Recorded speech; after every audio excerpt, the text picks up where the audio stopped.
Si permanecen en mí y mis palabras permanecen en ustedes, pidan lo que quieran y se les concederá.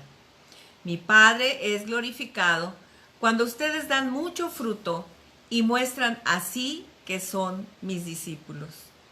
Así como el Padre me ha amado a mí, también yo los he amado a ustedes. Permanezcan en mi amor. Si obedecen mis mandamientos, permanecerán en mi amor. Así como yo he obedecido los mandamientos de mi Padre y permanezco en su amor. Les he dicho esto para que tengan mi alegría y así su alegría sea completa. Juan 15, del 7 al 11. Amén. Amén. Bien, hermanas, gracias a Dios por su palabra y estamos continuando en donde prácticamente iniciamos a estudiar detenidamente esta porción, más detenidamente. Nos ha tomado un poco más de tiempo, particularmente en esta parte en donde estamos ahora, que es los versículos 7 al 11. La semana pasada, en un repaso breve, quisiera hacer un repaso breve rápidamente, no voy a ocupar mucho tiempo en ello, pero la semana pasada comentábamos que esta metáfora, la figura retórica que nuestro Señor Jesucristo utiliza para exponernos la relación que hay entre Él y nosotros, usando la figura de la vid, eso se llama metáfora, y diciendo que Él es la vid, que nosotros somos las ramas, que el Padre es el labrador. Esta figura que nuestro Señor Jesucristo está usando nos confronta con una pregunta que es importante.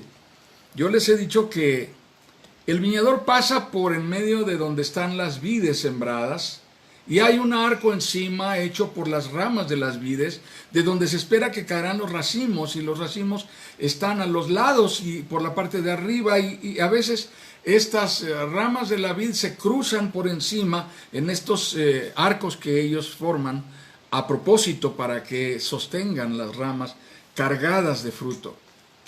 El viñador pasa y elige cuáles son las ramas que van a permanecer allí y cuáles son las ramas que él va a quitar, y es decidido en base a su criterio como agricultor, como viñador experto. Él decide, esta rama se queda y esta no. Es una elección de una manera absoluta. ¿Cuáles son las características que hacen que una rama permanezca? Simple y sencillamente que le agrade el aspecto de salud, de fortaleza, de vigor y la manera en que esta rama está apegada a la vid para que permanezca. Entonces, él decide que esa rama se queda y la que no se va. Esta metáfora es confrontadora. Y es confrontadora porque nos hace pensar en cuánto de lo que nosotros hacemos en nuestra vida, y esta fue la pregunta de la semana pasada, ¿cuánto de lo que hacemos en nuestra vida está movido por nuestro anhelo de honrar y de agradar a Dios? Él es el labrador. Nosotros somos la viña, las ramas de la vid. Jesucristo es la vid. Así que la pregunta viene en función de lo que nuestro Señor Jesucristo nos ha dicho. Así como el Padre me ha amado a mí, también yo los he amado a ustedes. Permanezcan en mi amor. Si obedecen mis mandamientos, permanecerán en mi amor, así como yo he obedecido los mandamientos de mi Padre y permanezco en su amor. La vid no se nutre de otra cosa más que de los nutrientes que recibe de la tierra. Y la vid, el tronco principal de la vid, nutre de su propia savia las ramas que derivan de ella. Nosotros no podemos nutrirnos de una manera diferente. Dependemos de Cristo. Agradar a Cristo tiene que ver con nuestra permanencia en Él. Permanecer en su palabra, permanecer en obediencia al Evangelio. Ahora, vamos a dejar esto. Esto solamente era un pequeño repaso. Quiero entrar en la siguiente parte. Nuestro Señor Jesucristo les ha dicho en el versículo 11, Esto les he dicho para que tengan mi alegría y así su alegría sea completa. Bien, hoy estamos avanzando un poco hacia adelante en el tema de nuestra propia complacencia, de nuestra propia satisfacción. Lo que el pasaje que acabamos de leer llama alegría, nuestra alegría y la alegría de Cristo. Consideremos esto, hermanas. La razón de nuestro temor en esta circunstancia, la razón de nuestra incertidumbre, de nuestra ansiedad ante la crisis por la pandemia que estamos viviendo, no es solo el hecho de un riesgo real de contagio o de muerte.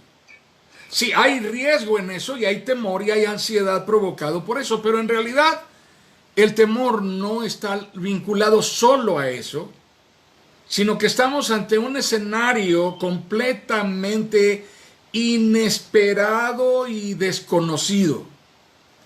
Un escenario que nos desconcierta, privándonos de nuestra habitual comodidad, de nuestra satisfacción, de las cosas que nos gratifican y que nos representan nuestro espacio, nuestro ámbito de certidumbre.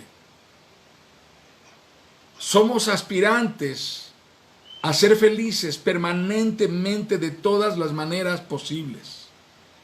Nuestros procesos adaptativos en la vida buscan no solo la supervivencia, buscan la satisfacción, buscan que seamos gratificados por las cosas con las que estamos rodeados y usarlas para nuestro beneficio.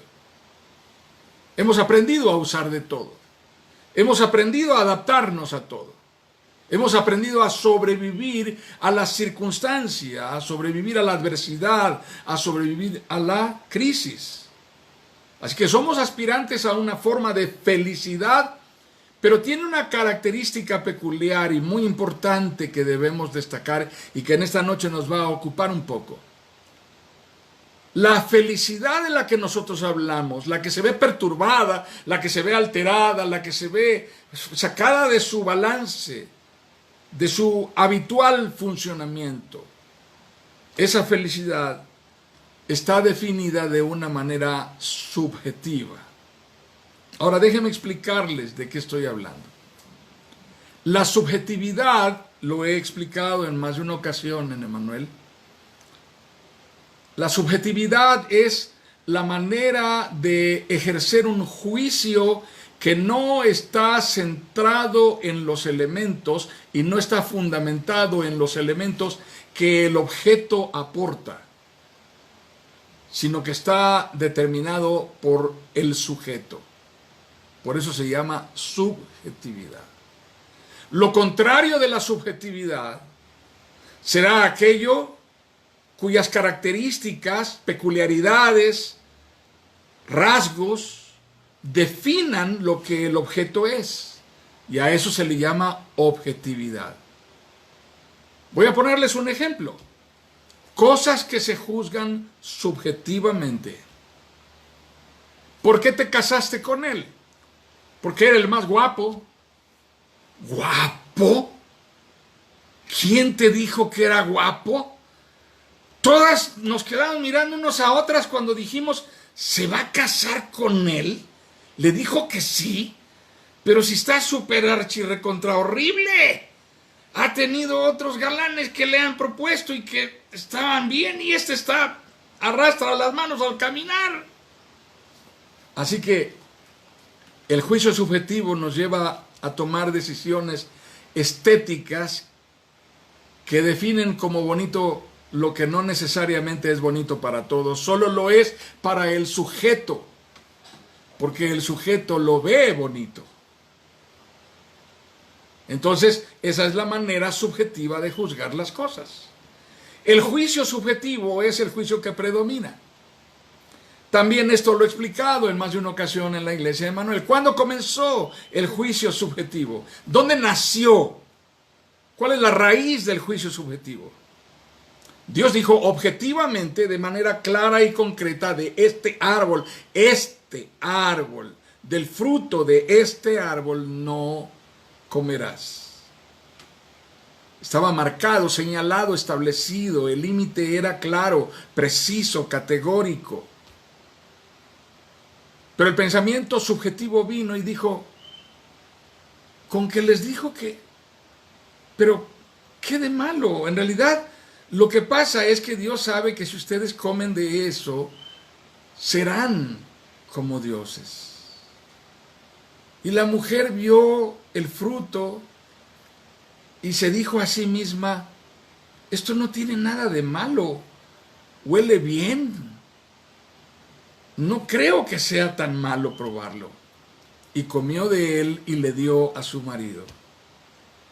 El juicio subjetivo tiene una característica muy significativa. Nos constituye a nosotros en jueces absolutos entre el bien y el mal. Nos coloca a nosotros en la responsabilidad de establecer los estándares de lo correcto, de lo justo, de lo íntegro, de lo decente, de lo moral, de lo ético, y deja a Dios a un lado. Porque a partir de aquí el referente soy yo, el sujeto. Esa es la razón, y lo he explicado en más de una ocasión también antes, esa es la razón por la cual las generaciones pasadas tienen conflictos con las nuevas generaciones cuando una madre le dice a su hija, ¿eso te vas a poner para salir? Sí, ¿qué de malo tiene? Con eso no sales a la calle. No me parece correcto que salgas vestida de esa manera. Y la hija le responde, pero todo el mundo anda así. ¿Cuál es el problema? ¿Qué hay de malo en eso? Una generación ve mal lo que otra generación ve bien. Nos ha constituido en jueces absolutos entre el bien y el mal esta manera de juzgar subjetivamente, centrada en nosotros como sujetos. Ahora, consideremos esto, por favor. Somos aspirantes a esta forma de felicidad definida subjetivamente y habitualmente, casi siempre, por no decir siempre, Dios está fuera de esa definición de felicidad. ¿Qué significa esto? Mi alegría plena, mi dicha total, no tiene nada que ver con Dios. En la realidad, yo creo que preferiría ser feliz por mi propia cuenta y no tener que depender de Dios para ser feliz. Subjetivamente lo creo y subjetivamente, muy probable, lo haré. Buscaré la manera de ser feliz sin necesidad de Dios. Eso es lo que el hombre hace. ¿Por qué? Porque cuando pensamos en felicidad definida desde esta óptica, aún desde la óptica cristiana, hermanos creyentes maduros que se congregan en una iglesia con fidelidad, hermanos, lo que solemos hacer no es precisar o concretar la idea de una felicidad en la que Dios es el factor determinante. No, sino que sigue siendo aquello que nos gratifica y que nos satisface a nosotros mismos, lo que llamamos felicidad y lo que reconocemos como la fuente de nuestra felicidad. Por eso hay creyentes que tienen dificultades con sus tendencias de comportamiento, aun siendo cristianos, incluso con sus adicciones, con sus conductas codependientes, con sus malos hábitos. Hermanos, insultar a alguien y decirle de qué se va a morir y a qué va a apestar al tercer día es una cosa que gratifica tanto y produce tanto placer que aunque Dios haya dicho que no lo hagamos, que no usemos un lenguaje soez porque somos sucios, la felicidad que yo siento de maldecir a alguien es tal que no puedo evitarlo. Hago a Dios a un lado y me descoso de la lengua diciéndole a aquella persona lo que mi corazón siente placer en decirle. Es algo subjetivo y Dios quedó fuera de mi marco de referencia porque yo solo estoy pensando en gratificarme a mí mismo. Pero así como es en eso, lo es en otras cosas más. Hay muchas otras cosas más. Es interesante, he utilizado este ejemplo en algunas ocasiones, el ejemplo de Goofy. En las caricaturas en inglés, cuando yo era niño lo que veía era Tribilín y el Pato Donald y Hugo, Paco y Luis, y ¿se acuerdan de ellos? Mickey Mouse y realmente esas eran las cosas que se veían en mi época.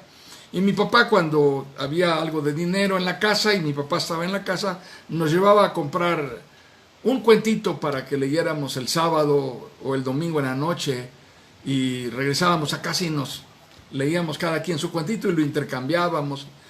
Y eso era lo que leíamos. Y uno de los personajes era Tribilín.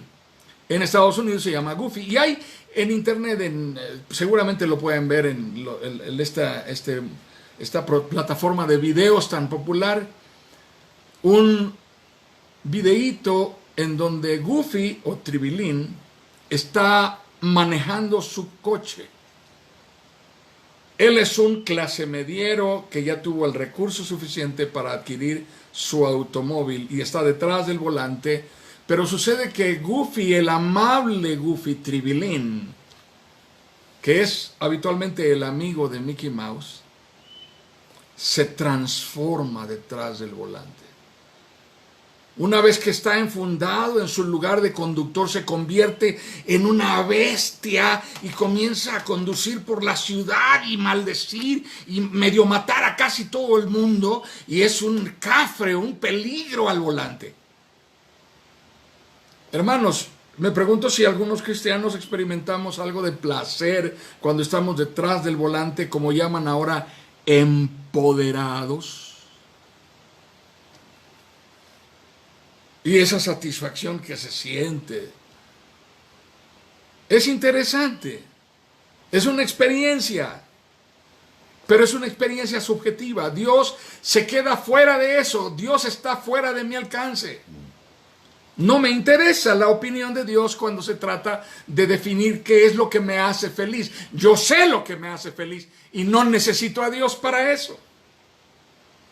No es lo que Jesús dice, es cierto, no es lo que Jesús dice, porque lo que nuestro Señor Jesucristo dice, les he dicho esto para que tengan mi alegría y así su alegría sea completa. Qué tremendo lo que está diciendo el Señor Jesucristo.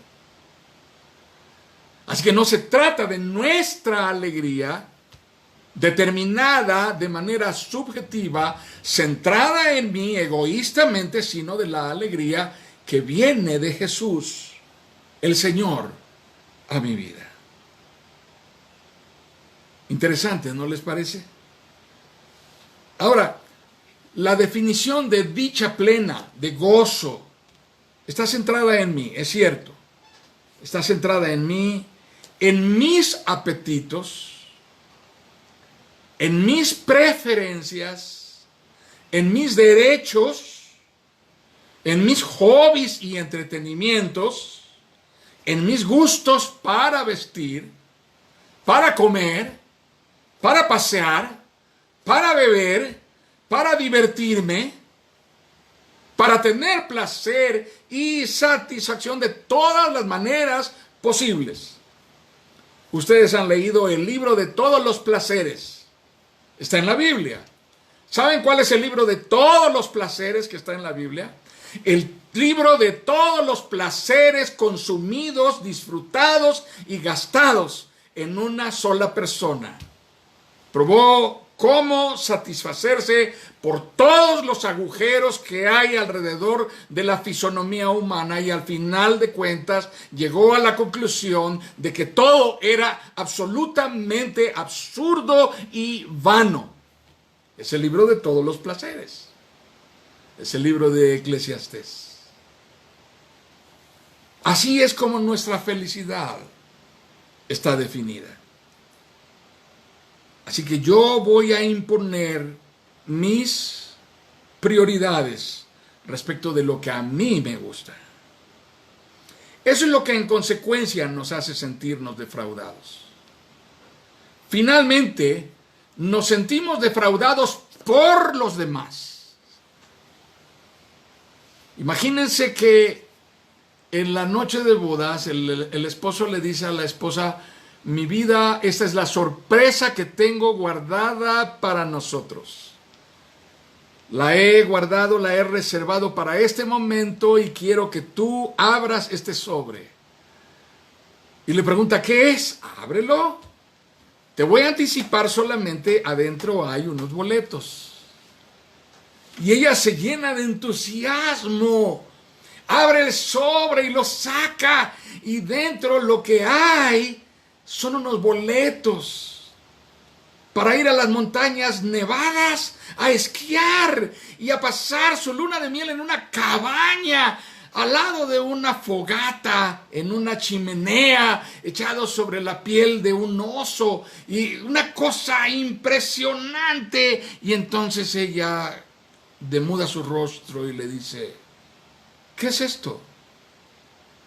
Es nuestra luna de miel, mi amor. Es nuestra luna de miel soñada. Vamos a pasar 15 días en las montañas, aislados en una cabaña, con todo incluido. Le dice ella: ¿tú no sabes que yo odio el frío? ¿No sabes que soy asmática, que aborrezco los climas helados? Yo amo la playa. Yo quería ir a revolcarme en la arena, en la playa de Cancún. Yo quería disfrutar del sol, el calor.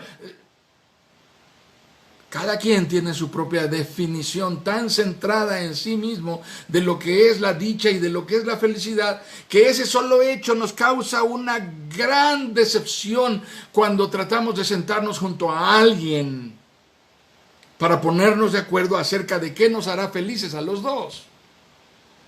Así que termina el culto el domingo, cuando ya no hay cuarentena, cuando ya regresamos a la iglesia.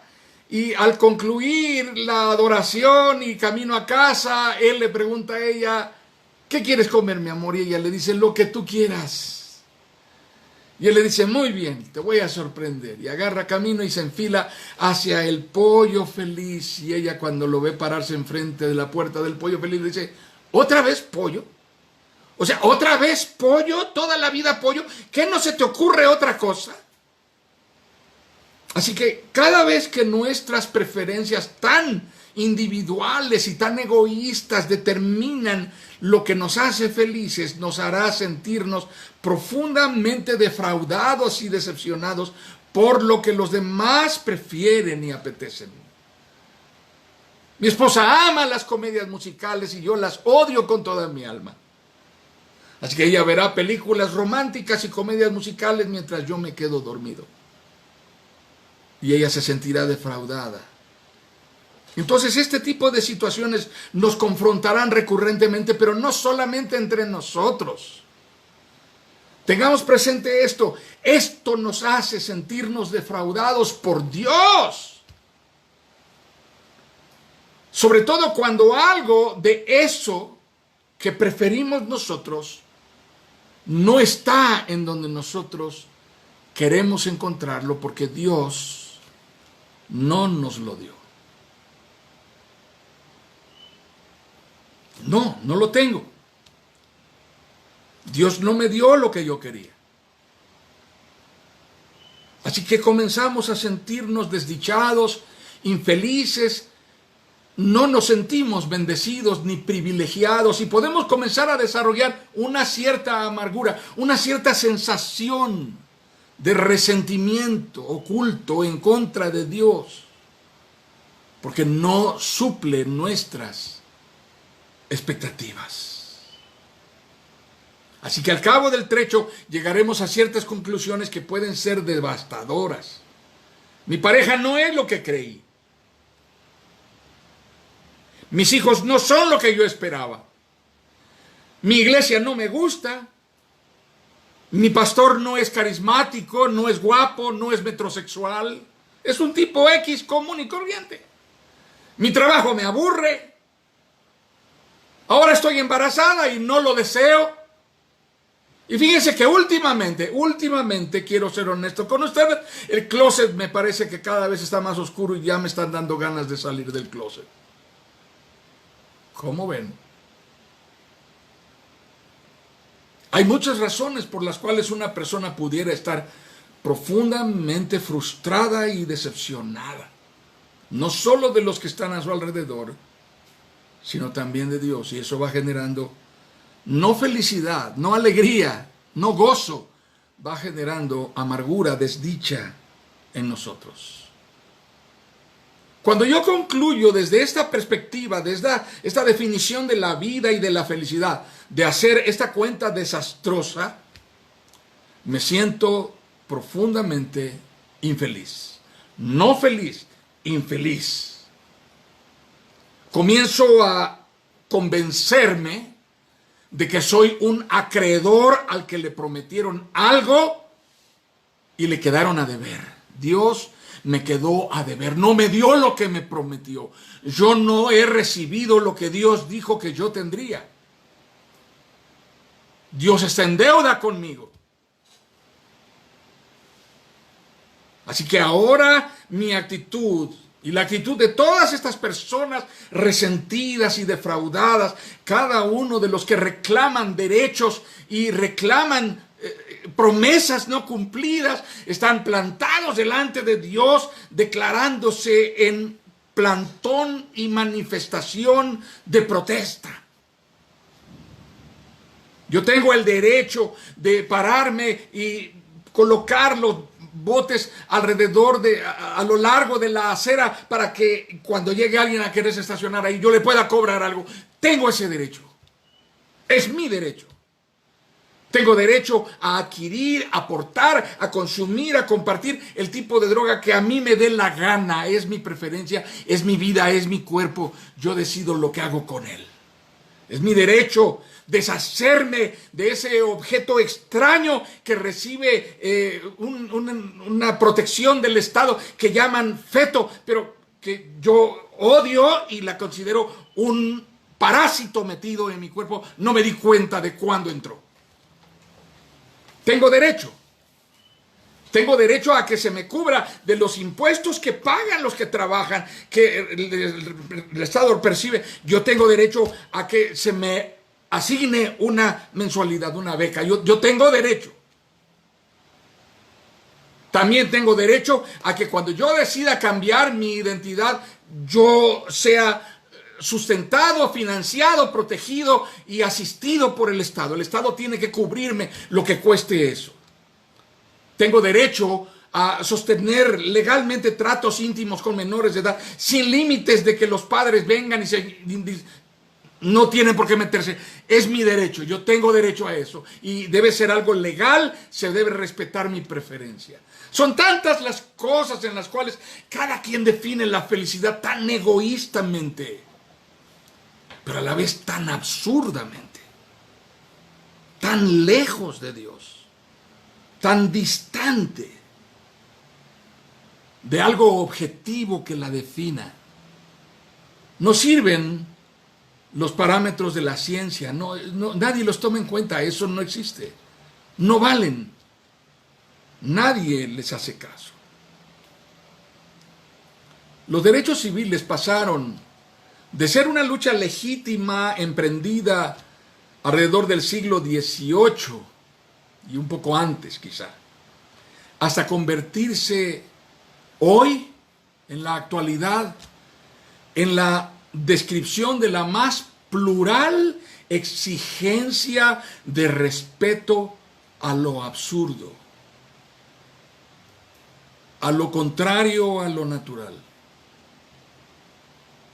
a lo que niega todo sentido de ética y de moral, a todo lo que es legítimo y a todo lo que es absolutamente legal. Yo reclamaré que se legitime y se legalice que mi preferencia estará impuesta sobre todos los demás y los demás estarán obligados a respetar mi derecho porque es mío. Y yo soy el sujeto que determina el orden que los demás deben obedecer. A eso se le llama privilegio, ley privada. Es mi exclusiva y totalmente absoluta manera de ver subjetivamente el imperio de la individualidad. Yo determino lo que me hace feliz y los demás están obligados a respetarlo. La felicidad entonces, determinada bajo esta concepción antropocéntrica, el hombre está en el centro, absolutamente egocéntrica, es completamente ajena a Dios, completamente ajena a la naturaleza con la que Dios creó al hombre y completamente contraria al propósito con el cual el hombre fue creado a imagen y semejanza de Dios. Así que cuando nos encontramos en este punto, en este preciso instante, volvemos de nuevo a lo que nuestro Señor Jesucristo dijo. Lo que Jesucristo nos revela en Juan 15 establece una categórica e íntima vinculación entre lo que es la verdadera alegría de vivir y nuestra permanencia en Cristo. Lo que Jesús está diciendo, en pocas palabras, es que no podremos ser verdaderamente felices si solamente cumplimos nuestras preferencias, nuestros apetitos, si solo vivimos para darnos gusto en todo lo que deseamos y anhelamos, porque en nada de eso está Él, porque Él no es el anhelo de nuestra alma, porque Dios está ajeno a todo eso que nuestro corazón y nuestra alma apetece de manera tan apasionada que estaríamos dispuestos a morir de placer. Pagar el precio que signifique darnos un gustito. No nos importaría. Así que ahí está el sentido de la confrontación que el Señor nos hace a través de esta porción de la Escritura. Les he dicho esto para que tengan mi alegría y así su alegría sea completa. Así que después de lo que vimos la semana pasada, acerca de cuánto de lo que hacemos en nuestra vida está movido por nuestro anhelo de honrar y agradar a Dios, ahora preguntémonos, ¿cuánto de lo que encontramos en Dios, cuánto de lo que encontramos y descubrimos a través de nuestra relación con Dios es suficiente para llenar plenamente nuestra vida y completar nuestro gozo de manera total? El salmista decía, mi alma y mi corazón desfallecen, pero la roca de mi corazón eres tú, Señor. En otro momento el salmista decía, como el ciervo clama por las corrientes de las aguas, así clama por ti, oh Dios, mi alma. Mi alma tiene sed de Dios, del Dios vivo. ¿Cuándo vendré y me presentaré? delante de Dios. Nada de lo que podamos conseguir desde nuestra manera subjetiva de definir la felicidad logrará satisfacer el vacío que Dios no ha llenado en nuestras vidas.